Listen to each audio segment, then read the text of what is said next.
अधीन दास बन करके ही अपना गुजारा कीजिए प्रभु की तरफ, तभी हम चल सकेंगे। जब हम दास बने रहेंगे और कितना भी दान पुण्य सेवा करके भी आपके मन में ये नहीं आना चाहिए कि मैंने ऐसा कर दिया, मैंने ये दान कर दिया, मैंने ऐसी सुविधा उस व्यक्ति को दे दी, वो भक्त, उस भक्त को मैं बुला के लाया हूं, उस भक्त को मैंने नाम दिलाया है। नहीं, परमात्मा की कृपा हुई कि आपके माध्यम से आपको प्रेरित करके उस प्रभु ने ही ये सब कार्य उस पुण्य आत्मा के लिए करवाया है। करे करावे साइया मन में लहर उठा, दादू सिर दर जीव के वो आप बगल हो जाए। तो इसके लिए कहता है कि मैं करे सो मारिए, परमात्मा की वाणी कहती है मैं करे सो मारिए और तू करे सो छूट बे, इस मार में होशियार बंदे गदा बने के उठ बे। हो करे सो गद्दा हुई, मैं करे सो बोक बे, और बंदा बिसारे बंदगी तो स्वान है सब लोक बे। क्या कहते हैं कि जो मैं करता है कि मैंने ऐसा कर दिया, मैं ये कर दूंगा, मैंने इतना दान कर दिया, मैंने फलाना कर दिया, मैंने इतने भक्तों को नाम दिला दिया, तो कहते हैं जो मैं करे सो मारिए, जो मैं को लेकर चलता है उसके ऊपर मार पड़ती है, परमात्मा उससे रुष्ट हो जाता है। और तू करे सो छूटवे, कि नहीं परमात्मा ये आप ही की कृपा है, हे प्रभु आप ही करवा रहे हो इस दास से, हम कुछ करने योग्य नहीं थे। तो कहते हैं तू करे सो छूट बे, इस मार में होशियार बंदे गधा बने के ऊंट बे। और जो इस तरह बकवाद करते हैं हु करे सो गद्दा होई और मैं करे सो बोक बे, और बंदा बिसारे बंदगी तो स्वान है सब लोक बे। हिरण्यकशिपु मैं किया कोटि 49 राज, ऐसे नरसिंह ले गया ज्योति तरकू बाज। कहते नरसिंह ने मैं करी थी, उस मैं का उसको क्या फल मिला कि नरसिंह ने ऐसे मार डाला, नरसिंह भगवान ने परमात्मा नरसिंह रूप धर के ऐसे मार डाला जैसे तीतर को बाज पक्षी 1 सेकंड के अंदर समाप्त कर देता है, मार डालता है। हमें उदाहरण देते हैं कि यदि आप भी मैं करोगे, अभिमान आपके अंदर समाएगा तो परमात्मा ये काल भगवान तुम्हें मार डालेगा, क्योंकि प्रभु अपना हाथ उठा लेगा तो काल फिर सिर पे मंडराता ही रहता है जीव के। सत्संग में आने से जीव को लाभ, बहुत ज्ञान होता है, लाभ होता है। कहते हैं संत मिलन को चालियो, दिन में कई बारे, आसौज के मेह जो ये घना करे उपकारी।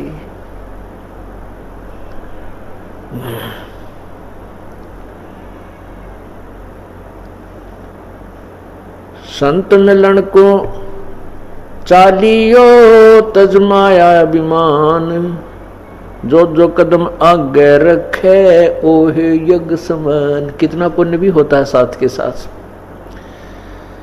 सत्संग में जब आप चलते हो, कई दिन पहले ही आप अपने कार्य की एडजस्टमेंट करते हो। सर्विस वाला छुट्टी के लिए प्रयत्न जारी कर देता है, मजदूर है वो बेचारा अपने उसी तरह अपना काम को एडजस्ट करता है, किसान है, दुकानदार, बिजनेसमैन है, जो भी है वो कई दिन पहले से ही अपनी सेटलमेंट करके और सत्संग की तरफ चलता है। कहते हैं सत्संग में कैसे आना चाहिए, जैसे किसी व्यक्ति को किसी शहर के प्राइवेट और सरकारी हॉस्पिटल जवाब दे देते हैं और कहते हैं कि आप दिल्ली ऑल इंडिया इंस्टीट्यूट के अंदर अपनी चेकिंग कराइए। वो ज्यादा संकेत नहीं देते, ज्यादा डिटेल नहीं देते कि कहीं ये घबरा ना जाए, तो वो समझ जाता है मरीज कि बात बिगड़ चुकी है। वो चाहे कितना बड़ा अधिकारी हो, चाहे वो कितना बड़ा सेठ हो, चाहे वो कितना बड़ा अधिकारी जैसे कोई मंत्री या प्रधानमंत्री भी क्यों ना हो, चाहे राष्ट्रपति हो, जब उसको ये पता चल जाता है कि आपकी बीमारी कोई भयंकर हो सकती है, उस समय वो हॉस्पिटल में जब जाता है, उस समय वो भूल जाता है तू कौन है। उसको ये याद नहीं रहती तू बहुत बड़ा सेठ है, या तू बहुत बड़ा अधिकारी है, या तू राष्ट्रपति है। उसको उस समय अपनी बीमारी याद रहती है और उसकी गिग्गी बंधी रहती है कि हे भगवान, रिपोर्ट में पता नहीं क्या आएगा, रिपोर्ट में कहीं कैंसर तो नहीं है, रिपोर्ट में कहीं एड्स तो नहीं है, रिपोर्ट में कहीं और ऐसी भयंकर बीमारी ना हो। तो उस समय उसको जहां भी डॉक्टर लेटने के लिए कहता है वो लेट जाता है। बाहर बैठकर वेट करने के लिए कहता है तो चुपचाप वेट करता रहता है, रिपोर्ट की इंतजार करता रहता है। उस समय उसको कोई अभिमान नहीं होता, ना पद का, ना पोस्ट का, ना उस माया का। पुण्यात्माओं, जब आप इस सत्संग, ये सत्संग जो है, इसमें कई प्रकार का ट्रीटमेंट होता है। ये एक विद्यालय भी है और ये एक हॉस्पिटल भी है। जन्म मरण के दीर्घ रोग का ट्रीटमेंट इस सत्संग में होता है, जिसका कहीं इलाज नहीं। और अन्य बीमारियों का इलाज तो परमात्मा फ्री में करता है, वो तो कहना ही क्या है। डॉक्टर लोग भी जब कहते हैं कि भाई अब तो भगवान ही रखवाला है, जो हम दवाई दे रहे हैं ये भी अब कार्य करना बंद कर चुकी है, इसका परमात्मा ही।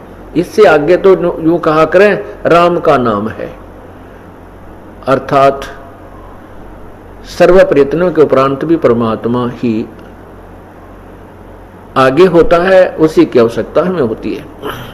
तो जब आप सत्संग की तरफ चलते हो, सत्संग में आते हो, तो आपका भाव उस दीर्घ रोगी की तरह होना चाहिए, जिसकी अभी रिपोर्ट खुलनी शेष है, उसकी बीमारी का पता लगना शेष है, उसकी कैसी स्थिति होती है। इस दृष्टिकोण से आप सत्संग में आइए। आपको जहां भी बैठने का स्थान संकेत मिले वहीं बैठ जाइए। जो भी खाने को मिले भगवान का एक दास बन के उसी को खाइए। जिस प्रकार भी यहाँ कोई सुविधा या असुविधा हो उसकी मन में बिल्कुल मत लाइए। और कितना बड़ा अधिकारी या कोई सेठ या उच्च पोस्ट वाला है या कोई गरीब अमीर जो भी है, यहाँ एक बहुत ही अधीन रूप में उस बीमार की तरह यहाँ पर आना चाहिए। तो इस तरह आने से क्या लाभ होगा, इस तरह न आने से क्या हानि होगी। संत मिलन को चालियो तज माया अभिमाने, फिर जो कदम आगे रखे है ओ हे यज्ञ समान। जितने भी कदम इस साधिनी के इस तरीके से आप आओगे सत्संग में, तो आपका एक कदम एक यज्ञ के तुल्य पुण्यदायक होगा। अब हिसाब लाना आप कहां से चले हो और यहां तक कितने कदम आपके हो गए, ये पुण्य आपको प्राप्त हुए। हम युगों युगों के भक्तिहीन हैं, हम कंगाल हैं, निर्धन हैं भक्ति में, और हमारे ऊपर इस काल का बहुत ज्यादा ऋण है। हमारे पाप कर्म बहुत अत्यधिक संचित हैं। हमारे जो पाप कर्म है वो अत्यधिक संचित हैं और हम निर्धन हो गए हैं। तो हमने हर प्रकार से धन बटोरना है, राम नाम का धन हर प्रकार से बटोरना है। वो कौन कौन से तरीके हैं? 5 यज्ञ हैं, ये 5 यज्ञ भी हमने करनी है। और फिर ये 3 मंत्र हैं और एक प्राथमिक मंत्र है। इन सभी की हमने झाड़ी करनी है, मजदूरी करनी है, अर्थात इनकी साधना करनी है।